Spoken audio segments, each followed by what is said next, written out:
سب سے پہلے تو میں اپنی پارلیمنٹری پارٹی کا اور اپنے ایلائز کا سب سے پہلے شکریہ ادا کرنا چاہتا ہوں کہ جس طرح انہوں نے پوری اس بجٹ میں شرکت کی اور بھرپور طریقے سے شرکت کی، میں آپ سب کا شکریہ ادا کرنا چاہتا ہوں۔ اسپیکر صاحب، اس کے بعد میں آج دعوت دینا چاہتا ہوں اپوزیشن کو اس چیز پہ کہ اس ملک میں 1970 کے بعد سارے الیکشنز کنٹروورشل ہوئے اور ابھی بھی بائی الیکشن سینٹ اس میں بھی کنٹروورسی ہو گئی۔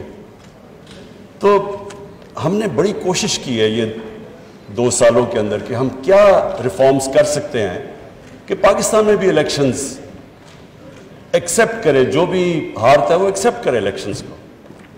تو اس میں ہم نے پوری ریفارمز تجویز دی ہیں، 1 سال سے پڑھی ہیں، اس کے اوپر کوئی اپوزیشن کی ابھی تک ڈیبیٹ نہیں ہوئی۔ تو میں ان کو ریکویسٹ کروں گا کہ یہ تو کوئی گورنمنٹ اپوزیشن کی بات نہیں ہے، یہ تو پاکستان کی ڈیموکریسی کی فیوچر ہے۔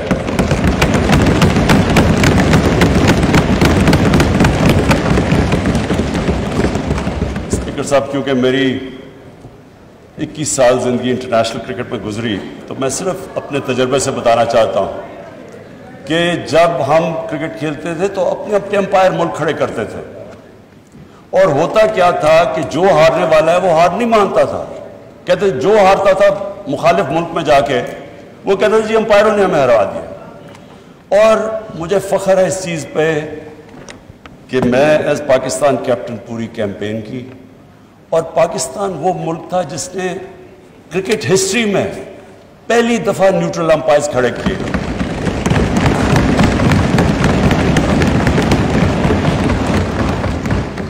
اور آج دنیا کی کرکٹ میں نیوٹرل امپائرز بھی ہیں، ٹیکنالوجی بھی ہے، اور جو ہارتا ہے وہ سب مان جاتے ہیں ہار۔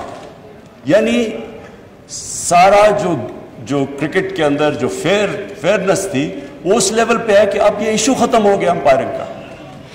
میں یہ ریکویسٹ کرتا ہوں کہ اب ٹائم آ گیا ہے کہ ہم بھی الیکشنز لڑیں اور کسی کو یہ فکر نہ ہو کہ جی مجھے کوئی دھاندلی سے ہرا دیا جائے گا۔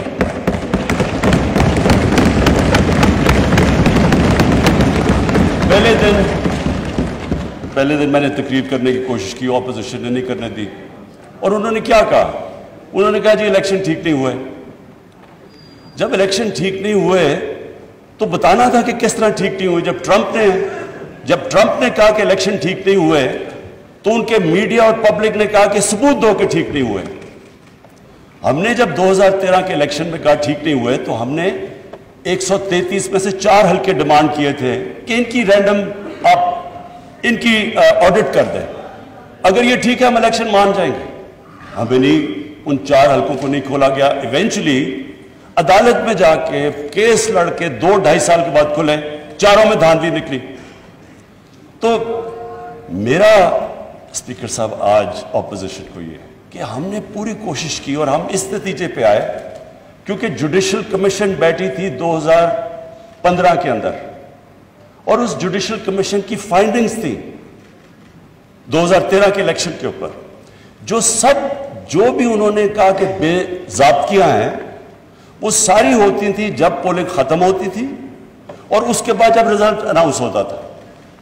تو ہم نے اس کے اوپر جو سب اپنی ڈسکشن کر کے ایک نتیجے پہ آئے کہ اس کا صرف ایک راستہ ہے، EVM مشینز۔ وہ کیوں ہیں؟ کیونکہ EVM مشین جیسی الیکشن ختم ہوتا ہے بٹن دبتا ہے رزلٹ آ جاتا ہے۔ تو وہ جو سارا پیریڈ ہے اس کے بعد جدھر ڈبل سٹیمپس ہوتے ہیں، جدھر وہ تھیلیاں کھلی ہوتی ہیں، وہ جو ساری چیزیں ہوتی وہ ساری چیزیں ختم ہو جاتی ہیں اگر آپ الیکشن ختم ہوتے ساتھ ہی رزلٹ آئے، اور پھر پیپر ٹریل ہو کہ جو بھی کویسچن کرنا چاہے تو اس کے پاس موقع ہو وہ جا کے کویسچن کر سکے۔ تو میں اگر ان کے پاس اپوزیشن کے پاس کوئی اور تجویز ہے تو ہم تیار ہیں سننے کے لیے۔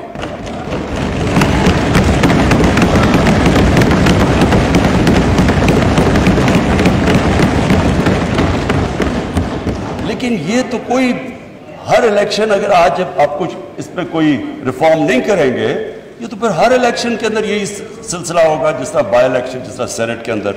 تو یہ ایک میری ریکویسٹ تھی۔ اچھا جی، اب میں اس بجٹ کے اوپر آتا ہوں. میں اس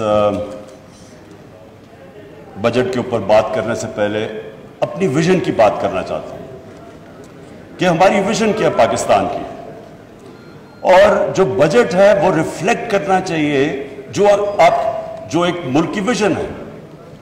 مجھے خوشی اس لیے, اور میں شوکت ترین آپ کو اور آپ کی ساری اکنامک ٹیم کو آج خراج تحسین اس لیے پیش کرتا ہوں کہ آپ نے جو میری ویژن تھی پاکستان کی, اس کے مطابق آپ نے بجٹ بنایا.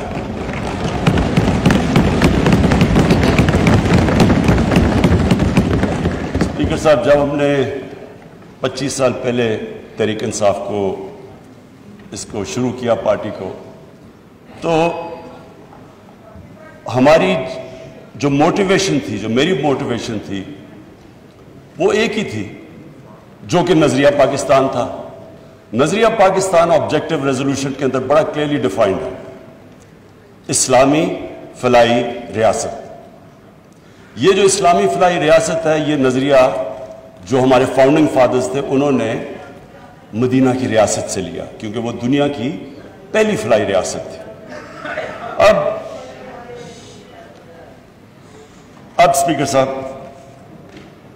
ہم نے یہ کیوں, میں ذرا سارے ہاؤس کے لیے, اپنے یوتھ کے لیے, سب کے لیے کہنا چاہتا ہوں کہ یہ کیوں ضروری ہے کہ ہم پاکستان اسی فاؤنڈنگ فادرز کی ویژن کے اوپر واپس جائیں. وہ اس لیے ضروری ہے اسپیکر صاحب کہ اگر اس ہمارے ملک کی ویژن سے ہم پیچھے ہٹ جاتے ہیں تو پاکستان کا مقصد ختم ہو جاتا ہے. پاکستان جب بنا تھا تو ہمیں یہ پتہ ہونا چاہیے کہ بہت زیادہ مسلمان ہندوستان میں رہ گئے تھے, لیکن انہوں نے بھی پاکستان کی حمایت کیوں کی تھی؟ کیونکہ جو ہمارے فاؤنڈنگ فادرز تھے, علامہ اقبال اور قائد اعظم, انہوں نے جو ایک ویژن دی تھی پاکستان کی, اس کی وجہ سے سارے ہندوستان کے مسلمان بھی متفق تھے کہ یہ ملک بننا چاہیے.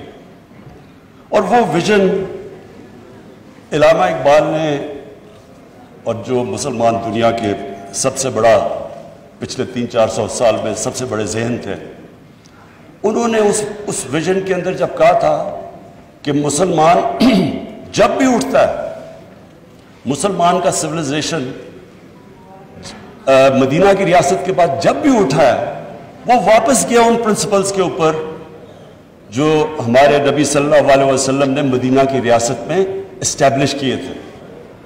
تو وہ پرنسپلز تھے جس کی وجہ سے ایک قوم اٹھی. تو میں اسپیکر صاحب آج بریفلی وہ بتانا چاہتا ہوں کہ وہ کیا چیز تھی کہ ایک اتنا عظیم سویلائزیشن کھڑا ہو گیا, اور کبھی اتنی تیزی سے ایک سویلائزیشن نہیں کھڑا ہوا.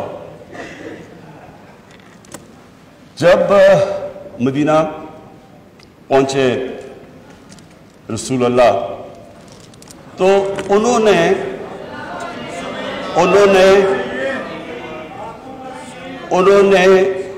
مدینہ کی ریاست میں جو پرنسپلز طے کیے, یہ دنیا کی تاریخ اس کی گواہ ہے کہ ان کے مدینہ کے آنے کے بعد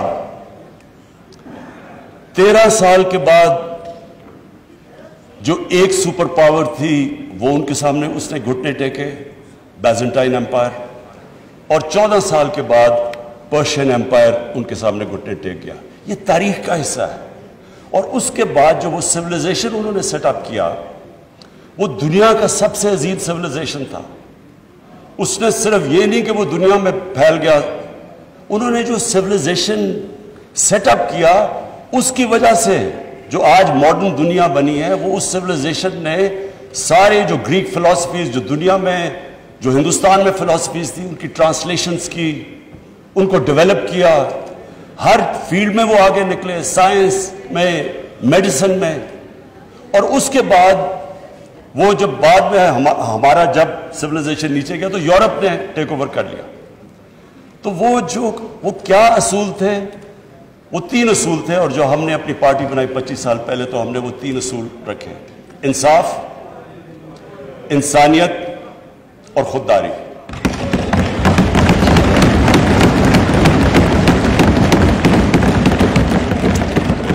اور یہ تین ہماری ویژن سٹیٹمنٹ میں ہیں کہ ہم یہ سمجھتے ہیں کہ جو ہمارا بجٹ ہے وہ ریفلیکٹ کرنا چاہیے یہ تین پرنسپلز. اس سے پہلے میں آج اپنی اکنامک ٹیم کو خراج تحسین پیش کرتا ہوں. ہماری جو اکنامک ٹیم ہے اور جس میں جب سے ہماری گورنمنٹ آئی اور اب تک جس نے بھی ہماری اکنامک ٹیم میں شرکت کی سارے مستحق ہیں آج مبارک کے بھی اور خراج تحسین کے بھی.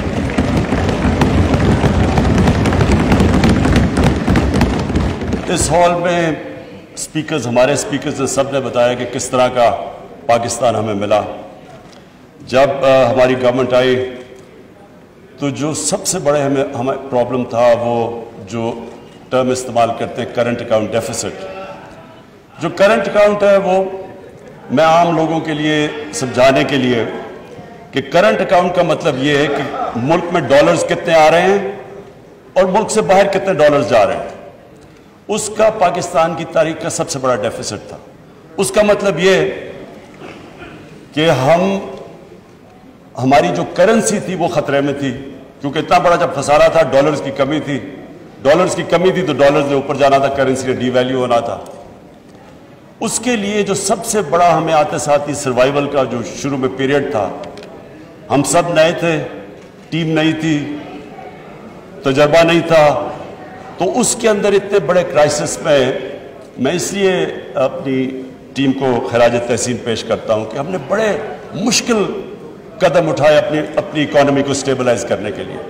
تکلیف دہ تھے اور اسپیکر صاحب وہ تکلیف دہ ایسے تھے کہ آپ ایک ملک اگر گھر کی مثال لے لیں, میں سب کے لیے ایک آسانی پیدا کرنا چاہتا ہوں کہ ہمارے سارے جو بھی آج دیکھ رہے ہیں سب کو سمجھ آ جائے کہ وہ کیا مشکل تھی پاکستان کو. ایک گھر مقروض ہو جاتا ہے, آمدنی اور خرچے میں بڑا خسارہ ہو جاتا ہے, کرایہ دار آ رہے ہیں, لوگ آ رہے ہیں پیسے مانگنے کے لیے, قرضے لیے ہوئے ہیں, تو وہ گھر کیا کرتا ہے؟ وہ صرف دو چیزیں کر سکتا ہے, اپنے خرچے کم کرتا ہے اور اپنی آمدنی بڑھانے کی کوشش کرتا ہے. تو جب وہ اپنے خرچے کم کرتا ہے تکلیف ہوتی ہے گھر کو.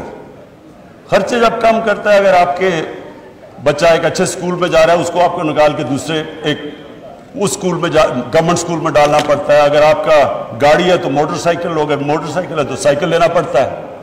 وہ جو بھی ملک جو بھی گھر اس سچویشن میں ہوتا ہے اس کو اس مشکل وقت سے گزرنا پڑتا ہے جب تک اس کی آمدنی اوپر نہیں آتی. تو ہمارے لیے وہ مشکل فیصلے کرنے تھے, لوگوں کو تکلیف ہوئی, عوام بڑی مشکل سے گزری اور کئی ابھی بھی گزر رہے ہیں. لیکن اس کے علاوہ جب ایک ملک مقروض ہو جائے اور جب ایک ملک اس مشکل میں پڑ جائے, اس کے علاوہ دوسرا اور کوئی راستہ نہیں ہے اس کا. کوئی بھی ملک لے لیں, جب ترکی میں پرائم منسٹر تب اردوغان آئے تو ان کو بھی جب ترکی کو جو وہ بھی قرضے میں ڈوبے ہوئے تھے ان کو بھی IMF کے پاس جانا پڑا, لیکن وہ بھی 2-3 سال مشکل وقت سے گزرے. تو مجھے آج یہ خوشی ہے کہ ہماری اکنامک ٹیم نے جس طرح کے فیصلے کیے, جس طرح ہم وہ چیلنجز لیے اور جس طرح ان چیلنجز سے نکلے. ایک تو اکنامک چیلنج تھا, دنیا میں باہر گئے, پیسے اکٹھے کرنے کی پوری کوشش کی. میں آج پھر اپنے وہ ملکوں کا شکر گزار ہوں جس طرح UAE نے ہماری مدد کی, سعودی عربیہ نے ہماری مدد کی, چائنا نے ہماری مدد کی.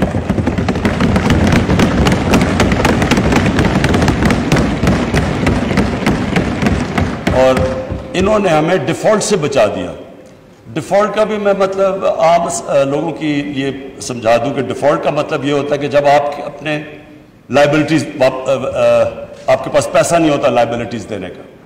جیسے ہی ایک ملک ڈیفالٹ کرتا ہے تو سب سے بڑا اس کے اوپر جو مسئلہ آتا ہے اس کی کرنسی پہ آتا ہے. تو جیسے جیسے آپ کی کرنسی گرتی ہے ملک میں مہنگائی بڑھ جاتی ہے, غربت بڑھ جاتی ہے, ساری انویسٹمنٹ رک جاتی ہے. تو ڈیفالٹ سے بچنے کے لیے ایک گورنمنٹس پوری کوشش کرتی ہے اور IMF کے پاس بھی اس لیے جاتی ہے. ہم نے شروع میں جب ہماری IMF سے نیگوسیشنز تھی، ہم نے کوشش کی کہ ہم نہ جائیں، ہم نے کوشش کی کوئی طریقہ نکلا ہے، کیونکہ اتنا بڑا خسارہ تھا $20 ارب کا، جو IMF کنڈیشنز دے رہی تھی وہ بڑی مشکل تھی، اس سے لوگوں کو بڑی تکلیف ہونی تھی، اس لیے ہم کوشش کرتے رہے کہ ہمیں کوئی اور سورسز سے پیسہ مل جائے، لیکن آخر ہمیں جانا پڑا، اور IMF کی جو کنڈیشنز تھی وہ مشکل تھی، اور اس سے عوام کو تکلیف تھی۔ اب اس چیلنج سے نکل ہی رہے تھے، کرونا آ گیا، اور کرونا کے اندر ساری دنیا کے اندر جو اگر آپ دیکھیں کہ جو امپیکٹ پڑا ہے کرونا کا ان کی اکانومی کے اوپر، ساری دنیا کے اوپر امپیکٹ پڑا، تو ایک اکانومی جو پہلی تکلیف میں تھی اس کے اوپر سے کرونا آ گیا۔ میں آج پھر سے، میں پہلے بھی ان کو خراج تحسین پیش کر چکا ہوں، اپنی NCOC اسد عمر آپ کی اور آپ کی ٹیم کو،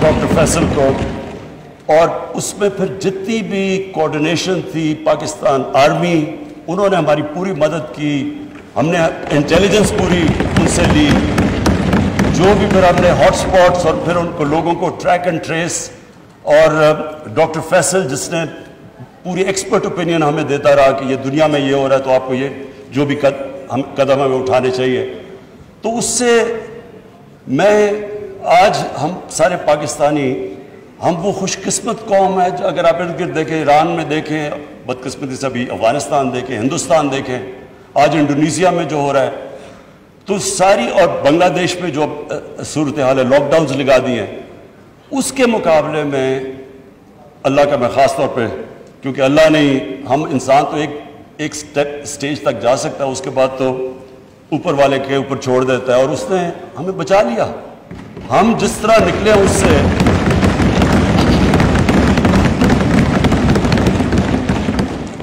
اور میں صرف ایک چیز کہوں گا کہ میرے خیال میں، یہ میرا ایمان ہے اللہ پہ، کیونکہ وہ غریب کی آواز سنتا ہے، ہم اس لیے بھی بچے کہ ہم نے بڑی جلدی یہ فیصلہ کیا کہ ہم پورا لاک ڈاؤن نہیں لگانے لگے، کیونکہ اس میں اسپیکر صاحب ساری دنیا کا تجربہ ہے، فیکٹ سامنے آ گئے ہیں، لاک ڈاؤن سے جو غریب ہے، جو نچلا طبقہ ہے، وہ پس جاتا ہے۔ ساری دنیا کے اندر، امریکہ کے اندر فوڈ لائن، دنیا کا امیر ترین ملک، کھانے کے لیے لائنوں لوگوں کی لگی ہوئی تھی، کھانے نہیں تھے لوگوں کے پاس۔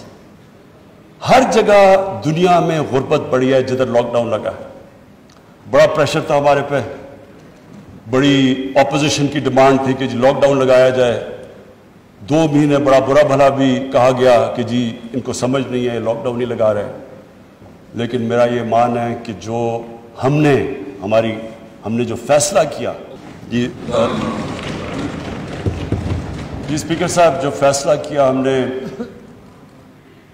یہ سوچ کے کہ جو ہمارا دہاڑی دار ہے، ہمارے مزدور، ہمارا ڈیلی ویجر جو کہ ویکلی ویجر، وہ گھر میں کھانا ہی تب آتا ہے جب اگر وہ مزدوری کرے، ہم نے جو بڑی جلدی فیصلہ کیا کنسٹرکشن کھولنے کا، اور پھر جو اپنا سارا ایگریکلچر سیکٹر تھا اس کو ہم نے پوری طرح کھولنے کی کوشش کی جلدی سے جلدی، جو وہ ہمارا فیصلہ تھا، میں سمجھتا ہوں، اور ایکسپورٹ انڈسٹری ہم نے جو کھولنے کی کوشش کی اور جلدی، میرے خیال میں جو ہم نے وہ فیصلے کیے، اور پھر ہمارا اسٹیٹ بینک نے زبردست انسینٹیوائز کیا، انہوں نے پوری مدد کی انڈسٹری کی، ہم نے اسمال اور میڈیم انڈسٹری کی مدد کی، ہم نے بجلی میں ان کو جو ہم نے ان کی مدد کی، اور پھر ہمارا جو احساس پروگرام تھا جس میں 1,20,00,000 لوگوں کو صاف اور شفاف طریقے سے جلدی ہم نے ان کو پیسے دلوائے، جو کہ آج ورلڈ بینک ساری دنیا میں ملکوں میں نمبر 4 پہ احساس پروگرام کی افیکٹونیس، 1.5 کروڑ خاندان، ہاں سوری میں یہ کلیئر کر دوں، 1.5 کروڑ خاندان کو پیسے دیے، سو اس کو ملٹیپلائی کریں 6-7 سے، تو اسپیکر صاحب ہم اس سے اللہ کا شکر ہے بہترین طریقے سے نکل گئے، اکانومی بھی ہم نے اپنے بچا لی، اور کیونکہ ہم نے بڑے فوکس طریقے سے اسمارٹ لاک ڈاؤنز یعنی ریسٹرکٹ کر کے ہاٹ سپاٹس کی طرف گئے، لوگوں کو بھی ہم نے بچا لیا، لیکن ایک اور چیلنج تھا جس کا لوگوں کو اتنا زیادہ اندازہ نہیں، کیونکہ وہ وہ چیلنج تھا دیہاتوں کے اندر. لوکسٹ اٹیک ہو گیا. لوکسٹ کا ایک وقت پہ اتنا زیادہ خطرہ تھا, ادھر بھی ہم نے کمانڈ اینڈ کنٹرول سینٹر بنایا. انہوں نے باقاعدہ فخر امام فوڈ سیکیورٹی سے انہوں نے جا کے اس کو سپروائز کیا. اس میں بھی سب انوالوڈ تھے, جس طرح ہماری NCOC تھی. تو لوکسٹ سے بھی اللہ نے ہمیں بچایا اور بڑی محنت کی. عید پہ بھی لوگوں نے کام کیا. تو اسپیکر صاحب, ہم اللہ کا شکر ہے, یہ جو 4% گروتھ ریٹ ہماری تقریباً 4% گروتھ ریٹ آئی, اس کی وجہ یہ تھی کہ ہم نے ایگریکلچر کو پروٹیکٹ کیا. ایگریکلچر کے اندر ریکارڈ اس باری فصلیں آئیں, گندم کی, چاول کی, مکئی کی ریکارڈ فصلیں آئیں. اور جو گنا تھا اس کی بھی سیکنڈ ہائیسٹ اس کی بھی پیداوار ہوئی اس باری. اور اس کی وجہ سے ایک ساری اکانومی اٹھی. اور پھر جو ہم نے ایک بہت بڑا فیصلہ کیا, ہم نے یہ فیصلہ کیا کہ جو ہمارا جو کسان ہے, جو یہ شوگر ملز میں اپنے گنے لے کے جاتا ہے, کہ ان کو ٹائم پہ پیسہ ملے. یہ نہ ہو کہ ایک سال کے بعد پیسہ ملے اور پورا پیسہ ملے, جو سپورٹ پرائس ہے وہ پیسہ ملے. کیونکہ گورنمنٹ نے یہ انفورس کیا, پیسہ پہلی دفعہ شفٹ ہوا کسانوں کے پاس. کسانوں کے پاس پیسہ آیا, انہوں نے اپنی فصلوں پہ لگایا. اس کی ایک بہت بڑی وجہ کہ یہ جو ریکارڈ پیداوار ہوئی, ایک تو اللہ کا کرم ہے موسم بھی ٹھیک رہا, لیکن یہ بھی ہے کہ کسانوں کے پاس پیسہ آیا اور وہ پیسے کو انہوں نے ری انویسٹ کیا. اور یہ اس سے ظاہر ہوتا ہے کہ اگر ہم اپنے ایگریکلچر کے اوپر, اور جو میں ابھی آگے آپ کو بتاؤں گا, کہ یہ ایک بہت بڑی جلدی ریزلٹس آ سکتے ہیں. جو بدقسمتی سے ہم نے اپنے ایگریکلچر پہ سالوں سے توجہ نہیں دی. یہ ایک سیکٹر ہے کہ اگر ہم اپنے کسان کا دھیان رکھ لیں تو یہ آپ کے سامنے ہے. ابھی بھی یہ جو ریکارڈ پیداوار آپ کے سامنے ہے. پھر ہماری ایکسپورٹ انڈسٹری, اس کو انسینٹیوائز کیا. اور مجھے بڑی خوشی ہے کہ یہ اس ایک سال کے اندر 17% ہماری ایکسپورٹس بڑھی.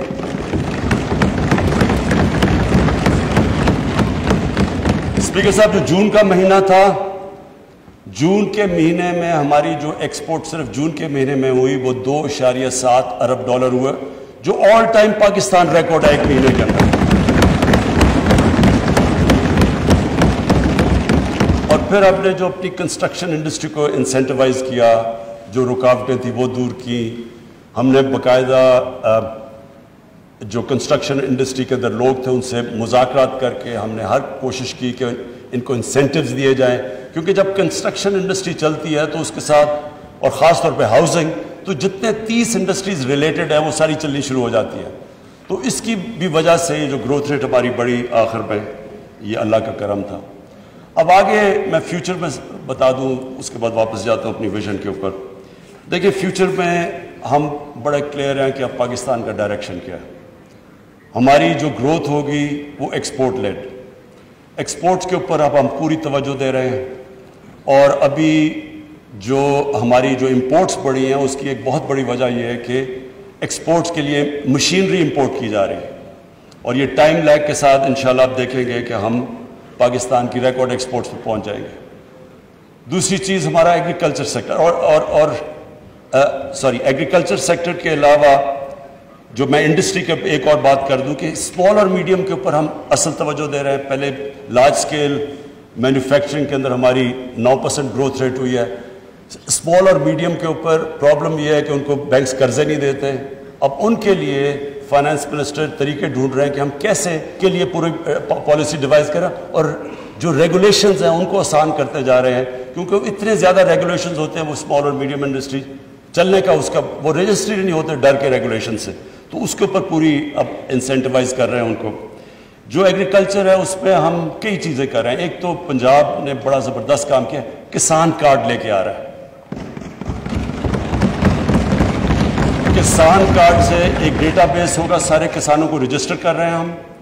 اور جو چھوٹا کسان ہے, چھوٹے کسان کو جو 13 ایکڑ سے کم کسان ہے, اس کو ڈائریکٹ سبسیڈائز کریں گے, ان کو کھادوں کے اوپر, ان کی پیسٹیسائڈز کے اوپر. پھر اگر کوئی جس طرح بکھر میں ابھی میں نے سنا ہے کہ وہاں ان کی جو فیل ہو جاتی ہے, اب 3 سال سے ان کے جو چنے کی کراپ فیل ہوگی, ان کو ڈائریکٹ مدد کریں گے. تو یہ پہلی دفعہ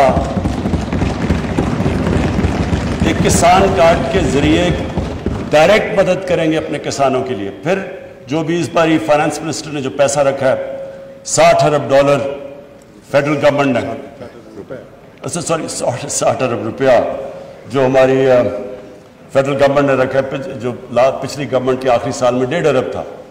تو یہ جو 60 ارب ہے اور اس کے اوپر جو 100 ارب کی چھوٹ دی ہے ٹیکسز کے اوپر ایگریکلچر سیکٹر پہ, کوشش یہ ہے کہ اب ہم ایگریکلچر سیکٹر کے اندر وہ کام کریں جو بہت پہلے کرنا چاہتے ہیں, ریسرچ, سیڈ ڈیولپمنٹ. یہ سب سے امپورٹنٹ ہے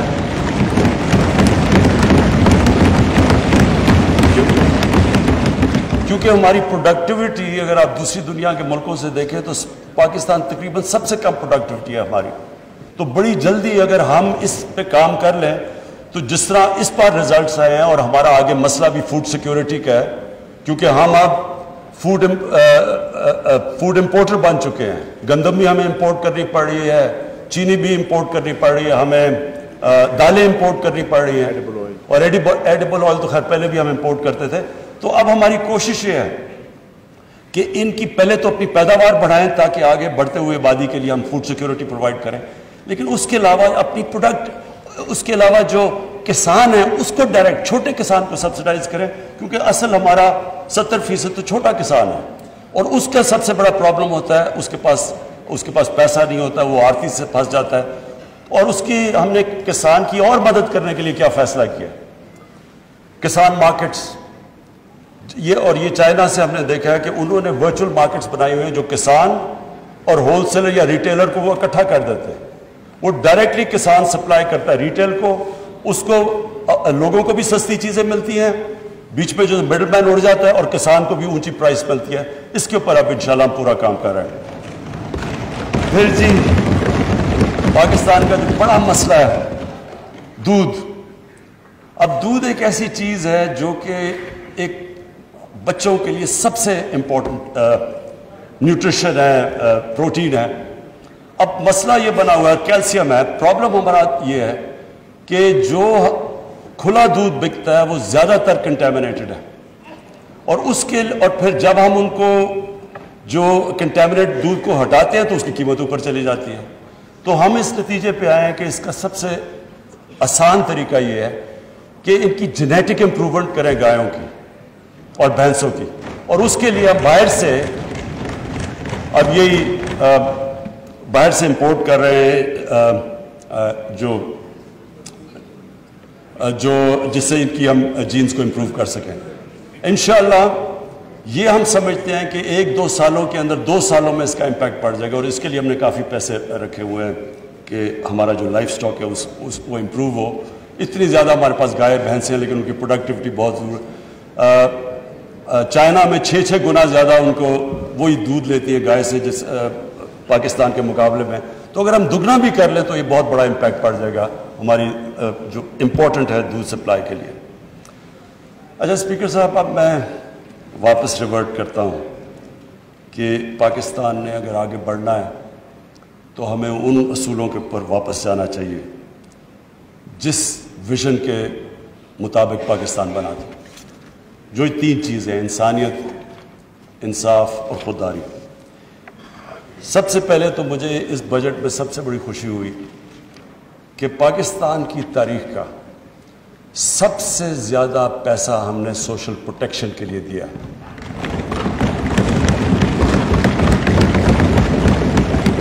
ہماری تاریخ میں کبھی اس کے قریب بھی ریسورسز کبھی بھی نچلے طبقے کو اوپر اٹھانے کے لیے نہیں کیا.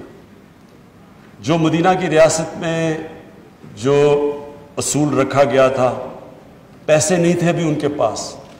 شروع میں مدینہ میں مسلمان بڑے غریب تھے, لیکن رسول اللہ نے, نبی صلی اللہ علیہ وسلم نے شروع میں ہی کہہ دیا کہ ہماری سب سے بڑی کوشش ہوگی کہ جو کمزور طبقہ ہے, جو بیوہ ہیں, جو یتیم ہیں, جو معذور ہیں, غریب ہیں, ان کو ریاست نے ان کی ذمہ داری لی تھی. یہ پہلی دفعہ دنیا میں ایک ویلفیئر سٹیٹ بنی تھی. تو پاکستان شروع سے ہی ہمیں جس طرف جانا چاہیے تھا ہم نہیں گئے, ہم دوسری طرف چلے گئے. ہم نے کہا پہلے پیسہ آئے گا پھر ویلفیئر سٹیٹ بنے گی, کہ جو اوپر سے جو